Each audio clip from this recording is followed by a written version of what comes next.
Voilà, amis téléspectateurs et EHP Media, en tout cas, Bambote, Wapipa Ibozwami, Kuna na Poto, na États-Unis d'Amérique, partout na Canada, voulais-je dire. Alors, bienvenue. Voilà, Tozi, frère Michonoka, en pleine répétition. Binomo Monika Nengazawana, en pleine répétition, donc, Totiguna Masolo, pour vivre Binomo, moi, introduction à danger à répétition. Na frère Michonoka, mesdames et messieurs, Tozo le belali solo ya voyage batuming baye barate que non bana ya poto ou tipo toza musicien vana non na poto oye Kinshasa oye noga soi-disant loisir oye ga ota la famille soit oye ki congé moko boye non eza na batina oyo baye la pe Kinshasa bamsu baye la bossement bamsu baye ka na mo objectif moko boye bien précis. Alors tozo frère Michonoka en pleine répétition yene tozo betene le solo ya bana ya poto le lingi kandi bana ya poto balunga kuna po bakuma Kinshasa po ba évoluer ba sa mama makamda bango quand bien même quand ba position bomoni ya uti ba moto to bimisi ndene répétition. Frère Michonoka mbote mbote trop bobo katula na balandi nyonso et HP Media bisika tout ali partout dans le monde. Je vous salue au nom de Jésus-Christ. Frère Michonoka, frère Nabino Bolingaka, l'homme de la vérité, 100% Zambé, colo générique, la musique gospel, la pespinoka bambote, na kombo na Yesu. Frère Michonoka, nabi bien que voyage nayo, ezaki tourisme été, ezaki voyage moko bien précis, et oyaki po sala eloko la kisasa. Na ebité, ba téléspectateurs tout bazo na biso à travers cette émission. Balingi bayeba frère Michonoka kokoma na Kinshasa ayaki posa la nini. Bon, merci mingo moni frère Michonoka kokoma na Kinshasa. Frère Michonoka c'est un artiste premièrement. Frère Michonoka c'est un entrepreneur. Pe frère Michonoka kalata zo comme politicien. Donc ndena na Kinshasa neno attaque artiste, attaque entrepreneur. Lobi so moni ngape na casquette ya chapeau politique baka moté pour balobi ceux qui occupé politique était politique occupé na ce qu'il faut to kota pe na masola politique on a sa vision pour na ko défendre pe ba opprimé ba peuple congolais ba opprimé na bolandio vraiment malamu olobi frère Michonoka ayaki Kinshasa en tant qu'entrepreneur, frère Michonoka ayaki Kinshasa en tant qu'artiste, et puis frère Michonoka ayaki Kinshasa en tant que politicien. Azokota masolo politique. Azokota masolo politique. Vous êtes politicien te? Mais azokota masolo politique. Voilà. Tout le bénin likambo politique ça c'est sérieux. Mais et ben non ndenge frère Michonoka kota masolo politique. Voilà, kanda obedini ozaka la vision moko boye politique de comment? Te bon naza déjà na sara déjà na sara politique oyo donc naza activité na sara politique passif. Pour ce moment naemba dia ba debout congolais. Na banzembo naemba Jean-Pierre Bemba na banzembo nayembi nzembo to saki na leki na John de Souza na bossa na saki sunzembo mo su ya Congo kaka. Donc c'est que d'abord nzembo déjà ton nazo mambo ya politique. Donc il a dit que nazo s'occuper na politique en mboka nanga. Sikoyo na ngina zalandi active na politique en mboka nanga. Vous avez une vision politique comme vous avez un jour député, un jour je ne sais pas moi. Au col bon peut balandigno sur EHP Media bazona d'absence en ce moment ba penza que frère Michonoka na vision politique a envisagé un jour pour devenir qui? Bon, on a ma vision politique nous avons envisagé donc nous premièrement cadre na parti politique moko oyo na ko porter makanisi nanga na zanango ya mibale pe un jour pe na ko se postuler comme député national ou comme député provincial ils ont dépendre car en temps na circonstance mais aux amis na côté na biso ba na changu ceux qui ont posté national pour na changu ceux qui ont posté provincial ils apona bana masina pour mon masina pe comme moi négligé muke masina comme abandonné salité na masina donc isko biso photo chama boko po komina biso pe kende liboso kuluna pe koti na masina pona kosisa pe kuluna nyonso tu ezaka atonto koti yango tozo kota pona tu kosisa kuluna kosisa insalubrité na na masina donc makambo belé ko défendre komina ngai we sali ke na za lelo Michonoka. Voilà, nous poursuivons monsieur Dedan. Oui. Dans l'entretemps, je suis l'artiste Michonoka. Tokokoma on ezali na bandio na ndenge na poyo mutu tumuli masolo alors yango tonga to faire comprendre ba landinyo so bazola ndepso à travers cette émission na EHP Media. Alors s'il faut parler, il y a frère Michonoka comme entrepreneur. Frère Michonoka quelque part dans la entreprise à Kinshasa, ce n'est pas pour rien, azoya de temps en temps na Kinshasa. Bon, quand l'entrepreneur est aratos dans l'entreprise na Kinshasa. Sur l'entreprise, c'est un peu mounene. Soit comme dans l'entreprise, soit comme on a compagnie local là-bas. Tout en attendant, c'est Sosimat. Sosimat est accompagné. Nini, ouais, ça va Simanini, voilà. Sinat, tout comme autant va Sinat, tout comme autant va Massavgo. On est comme une entreprise à Minen. Mais nous sommes des petites et moyennes d'entreprise. Donc, il est autour de la potom suto yakawa. Ayen va combiner, à ça pour aider pays dans le transport. Donc, ils ont petites et moyennes entreprises. PME. Donc, Moutoumousou Soupaye, ayen a bilokos.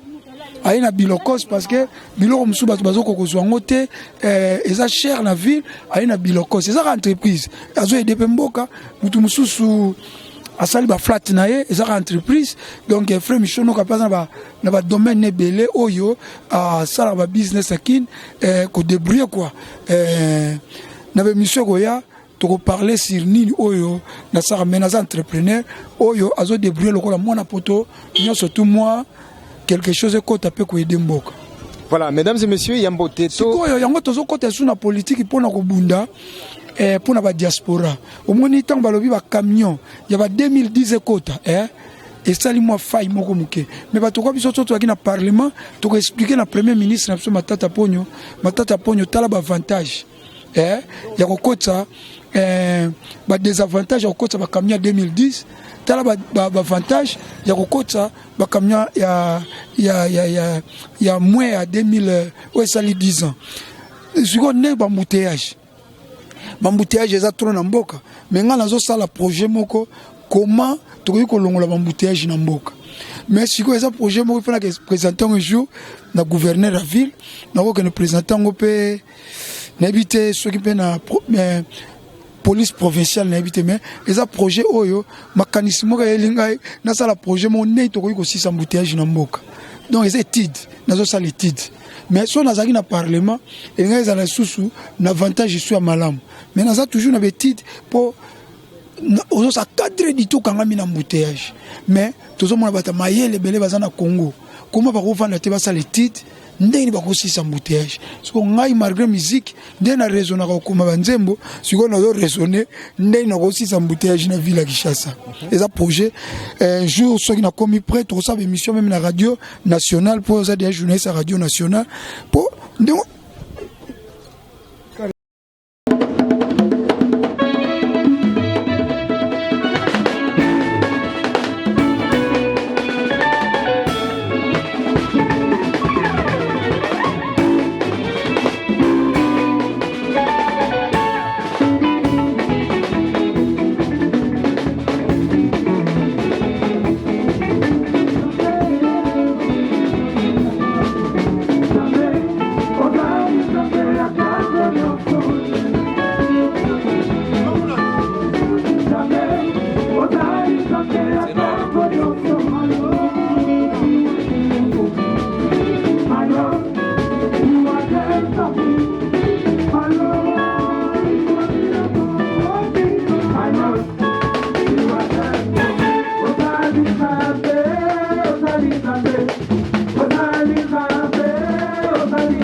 ça l'appel na Congo na sina tuna mundele ya compagnie anglais pourquoi ceux qui na bengi Angola appel ya Angola une minute ezali na 10 cents 10 pence mais ceux qui na bengi na Congo ezali na 50 pence mundele wana ibisangaki mundele ya compagnie munene ya T-Mobile ayibisingaki mboka na bino ba taxe eza cher.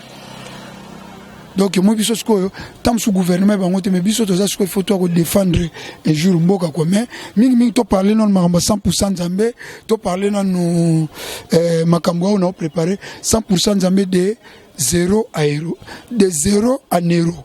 Bon, là, ce n'était qu'une parenthèse, n'est-ce pas? Alors, toujours le blasco makambo tali bongo album no eko sala siko. Bon, toko benga on peut album te saka générique moko, hein? Générique moko. Il y a world music. Na idée nini frère Michonoka? Bon, idée world music mo ngai batu musuta musuba mona holo ba frère ni ko ba trop frère boy non. Na Congo il faut expliquer ka ba qualité na on ba défaut no. Na moment on a côté générique na musique nzambe batu ba lele ngo ba mbongo ba mise bela o ba orenye lo ba so ba mapango ba mituka grâce à frère Michonoka. Wana na bando tout elango to le team ko yeso roya. Pour tamsu mutazo la émission ba msu pas découvrir frère Michonoka. Il faut ba que frère Michonoka comme ta côté seben générique na musique nzambe. Des frères mo lo ba nanga ke frère wa côté ndombo na musique nzambe. Et ça a un plaisir à trop. Mais au moins ce qu'on a côté ici générique na Trace TV. Bana musique nzambe bana na Congo naza les premiers artistes musiciens chrétiens les kana ba chaîne internationale. Na les kana ba Trace TV, na les kana ba Gospel Music TV. Et ça na ba tout bazwaka Nollywood. Neti place nazo vanda awa bazwaka Nollywood so tewe pa et mon 5h 6h pas générique à 100% nzambe. Donc on a commis dans un niveau international. Comme sur un niveau local bon découvrir pendant frère Michonoka te mais na niveau pendant international côté kuna na komi ma musika. Mais frère Michonoka na katio malobate quelque part si les gens te critiquent. Son habit les gens te critiquent parce que toza ba tutoa la kisasa tozo yoka n'importe quoi là surtout na ba ndeko mingi ya bonzambe. Oh non, mais frère Michonoka ya ça la générique moko générique wana za wenge à titre d'exemple. Éviter est-ce qu'il y a côté wenge na kata musique ensemble bien comment? On za wenge te zali sebene générique za wenge te. En plus problème ezani batu baza ba hypocrite. Congolais biso ba congolais toza ba hypocrite. Hypocrisie ça na Congo tout le monde mboko le peuple a souffert à cause d'hypocrisie. Peuple congolais n'aime pas la vérité. Donc générique soko beti mutwashi et pas baluba. Ba beti mutwashi nzambe na mutwasha mokili. Oye ba on a différence ni. Non différence c'est ça que mutwashi wana eza ya nzambe mutwashi eza ya mokili soit disant mais tout ya ka mutwashi. OK. Ah ça va. Soto qu'est-ce que pas bangala ba beti ngundele. Engundele nzambe ne amokili différence opesa ngani en tout cas nyoso zaka engundele so toke pa bazombo babeti so konono okolobeza nini so toke pa batabandundu ba amini mama ozoko bright ba bambala babetaka banze mulongo ya kimbala neti na beta nze momo ya kimami ya kulola midala Jésus Christ ezangi kimbala so bazwi mumbala moka beta siko ya mokili différence oyo kango wapi kimbala nanga soki na ba vocal mugosuna ena gabodi pimbu dinzambi wala wena munyoko minzambi kiase kingolo mumijima miyadu mumijima miyadu siko soki stina beti kimbala abeta nzemo magagi na onga na beti différence on peut ezali rythme bambala donc différence ozaka que là on est en train de donner le message de Dieu. Ce que peut pas bangala babete ngunde les différences c'est un message nzambe siko soki to rumba nzambe alaka rumba mokia melo mona oloba lisusu na zonga siko musique ezana oka ya nzambe musique ya mokili ya raté moi to loba ngo mingi sata iba ko iba so tali musique ezaka ya nzambe babi roi David louer Dieu avec des instruments à cordes sonores et retentissantes nazongi sous na Bible na 2 Samuel 6:14 roi David dansait de toutes ses forces. Soit même moi si le roi David a commencé à pas critiquer qui n'est roi batanga na 2 Samuel 6:14 tina 20. Bon comprendre donc ngana beta sebene pe ngomo tozo préparer 100% nzambe de 0 à 0 na lobi wera sona kosa. Na si yo moko ki son wera kosa. Pour son abi wera po wera mkonza ba générique mais na zo beta générique à world. Au moniteur na côté na Trace TV na koti na Gospel Music TV, na koti na Dia TV, na koti na ba Rejoice America, na koti na ba chaîne internationale et chancer pe bete la musique. Au moins to beta générique to beta ne bandeleza Afrobeat. To beti Afrobeat, to sangisi don obengango Afrobeat Congolo Afrobeat international. Chers téléspectateurs, Bobangate, Bogozo en exclusivité.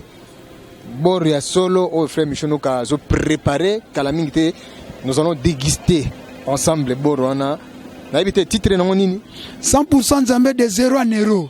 100% Nzambe de 0 à Nero. Auto saki bosso ezaki 100% Nzambe Nzambe na Nzambe. De 0 à Nero do frère Michono kazalaki 0 à combien euro. Na combien euro pona nini? Na koti si musique Nzambe na trace gospel. Na koti musique Nzambe na Dieu TV. Na koti si musique Nzambe na Gospel Music TV. Na koti si musique Nzambe na BT Gospel. Na koti musique Nzambe na Rejoice America. Na koti musique Nzambe partout dans le monde. Donc on a mis ça musique Nzambe na ghetto na local parce que ba missionnaires surtout ba aller ba beta na Congo ba za ba mission local. O ba beta Nzambe po moko te clip ne le na trace gospel. Oui, les gars, Gospel Music TV, tous les gars, la chaîne, donc ils ont raté. Les enfants de EHP Média, n'est-ce pas, chers téléspectateurs? Non, c'est le moment où nous sommes, moi, frère, Michel Noro, tout à tolo, trop frère, Michel Noro, tout yes, ou pas, tout à tolo. Alors, oui, sorry, bon, moni, tata. Et ça, tout est toloté. Ah, tout est tolo? Ah. Voilà, bana EHP Média, n'a qu'à si vous comprendre, but. Il y a voyage, il y a frère Michono ka on a kata ngumba Kinshasa.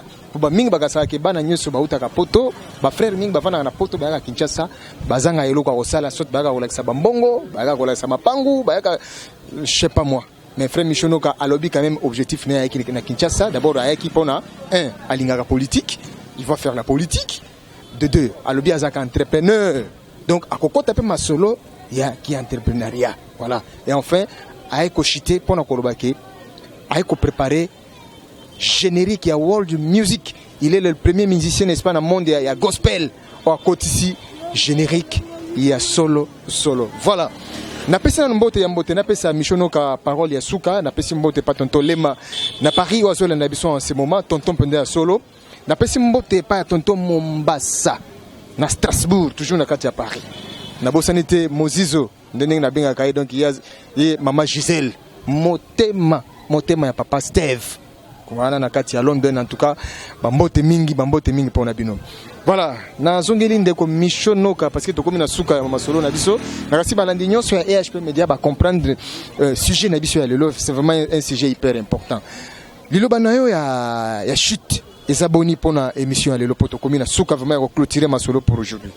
Bon, le balanga zaka nani sengotala kaka Michono ka de 0 à Nero star international nakate ba trace gospel ba die music donc ndeka na lobby don nani sengo danger ngomo na zongi kin obi album na sale ka 7 mois so que zaki pa ba congolais metam suna teki kaka 100 pièces 200 pièces mais na niveau international na comme pour le moment na iTunes na comme na plus de 6000 dans le téléchargement et ça nga plaisir à trop yango moni album et sale ka 7 mois. Nous avons un moment de promotion, mais nous avons la générique Mogopo. Pourquoi nous avons un générique? Générique à 100% de méthode trop congolais. Congolais trop toyembi trop. Nous avons un niveau international, il faut mettre le Mogoboye, même chinois, à quoi capter. Même nigérien, si nous avons un contrat dans le groupe n'a pas producteur nigérien. Bon, tu vas sponsoriser pour ça la générique oyo. Donc ceux qui n'a six yango que ça la générique oyo et que marmon au niveau international. Donc nous avons sengo tous na Trace TV, tous na Gospel Music TV, tous na Dieu TV na lobby na betre ngo tolo po yesu pa beta ki tolo. Lo basuke zakaka. Baba c'est pas na frère Michono ka bon za générique askana si ba yo extrait. Tu évolues peu kokota moi afrobeat, moi be loko mususu mike OK, chinois c'est là. Nigérien c'est là, Ghanéen c'est là, Pébi Somoro Banamboka, Congolais, c'est pas la charité bien ordonnée commence par soi-même. D'abord, ça n'est que tout le monde souka à quand la sortie des génériques parce que bana potopé bazo zelango bana bipana bipai bazo zelango nous sommes assoiffés même ngai moko yo naza assoiffé ya ko déguster mi musique wana pona biko yo beta ba générique ya moto to ko espérer nango quand tant ozonga poto ou bien comment? Baba ça la patience jour générique on est au bimana éviter parce que au moni tant on visé déjà le monde à level international et so senga son et ça la qualité bien clip et ça la au satire il y a l'icolo nous sommes compter. Donc il faut topé Satan à tes dépendre de la producteur dans nigérien. Pour producteur dans les chaîne à télévision gospel soit toi beti gospel naija. Et ça chaîne à télévision nigérien. Bango mutu kolo chaîne muta benga kinga pisa frère Micho générique nous a bien mais na Nigeria bazo ko capter ngote bazo sepela nango bazo ko capter ngote luko sala po azape musicien abi luko sala eloko moko ya boy ndi yango a sponsoriser nango mona ina kin na se comme tant ko bima penza bazela kaka ba eza nango générique ko bima quantité. Et ça génère tout béton au niveau international et aux amis sur téléchargement. Donc base à la patient, moi topé sa date penza et ça tête aussi si déjà aux amis na répétition souka semaine prochaine aux en Ndiaye. Pour nga kotaka Ndiaye et pas JPKIS. Ah on a qui ça tout ça semaine prochaine aux en Ndiaye et pas JPKIS pour na robeta déjà générique. Donc va yoka torogumba mutu. Voilà. Torogumba mutu. Toyel biloka sika tokogumba pardon bakogumba mutu donc binemia frère Michonoka bo balinga frère Michonoka na pesi binombote bo balinga nga to bafinga nga ba critique nga binemi nga boye bake bogumba mutu générique wana bogumba mutu bo ba sepa na frère Michonoka na pesi mbote nga na Big John Kamba le leader wandi mipenda ko bimisa ba dollar penza boye atangi la frère Michonoka po et soutenir sous musala générique ba mission balia ba transport ba nimi Big John Kamba okoma koko o simba nzete okoma koko lokola David akoma ikoko wala ba créer sika ba créer sika mona obwaka te ya ka obwaka nolongwana na pesi siko madame na ngambote Bibi Shinoka donc yaza donc ninga manager lisusu na kati ya Bibi Shinoka na pesi moi na derby qui vient ça soit diplôme baccalauréat graduat donc ba bengi na anglais graduation derby pendo sali papa proud ou sali famille mama proud olongol biso sono zi penda diplôme graduat na bi ke lupembe okitatie pa baleki na pesi etos bakalambote Papini mi impresario Willy Wabakwa fila Rabatos Dani Mavapir Mutunanga le grand diacre na pesi mbote na bosanité salon Pafi opi mek osali shop asika bobo katula yeyo en tout cas ngana ko bwaka nanga yo opi shop me ambala moko po opi shop opi shop na mosika zwa yayo ngo shop neza bwe soko solo libiaka na bobo katula moi code moi chima bobo wa no pompe pa pamba shop akitoko soza na poso soma mbisa kokauka ndunda nini le kaka epa opi shop mec see you God bless you all na pesi sœur nanga mama Catherine Zokumbote en tout cas bose belé ba pasteur tout bolinganga na pesi binombote bose la kaka toko bakogumba mutu toko koma koko. Merci bien, frère Michonoka. Nous sommes arrivés à la fin de notre émission, mesdames et messieurs. Si vous l'avez aimé, dites seulement merci au professionnalisme de Edo Amani, qui est notre DG, n'est-ce pas? Namosika Sali, sans omettre madame, son épouse, maman Gené, Oyo Talagaka, maman Nabiso, maman Nabana, Tolingyo Mingi, maman. Merci pour l'encouragement. Coordonnatrice, il y a solo depuis Londres. Bon sanité, compétence sur son botte et pas il y a cordon doudou. Il y a Nazali à Simi Masolo à niveau à Kinshasa ou à cordon doudou. Bambote pour nayo en tout cas merci pour l'encouragement nayo. To pesi sur son botte na caméraman Nabiso Azali Bosso ya caméra n'est-ce pas? En la personne de gloire na lisusu Ngindu gloire Ngindu. Merci bien. Ngai humble serviteur Nabino et Bobo Jigal Katula, n'est-ce pas? Votre humble serviteur. Na remercie bino trop parce que bino ndeba tubolanda biso bino batu cheka biso point. Nga code nanga izala code mboka. Plus 243 81 734 3302. Na bandeli lisusu kanga ngo bien. Plus 243 81 734 3302. D'ici là, portez-vous bien.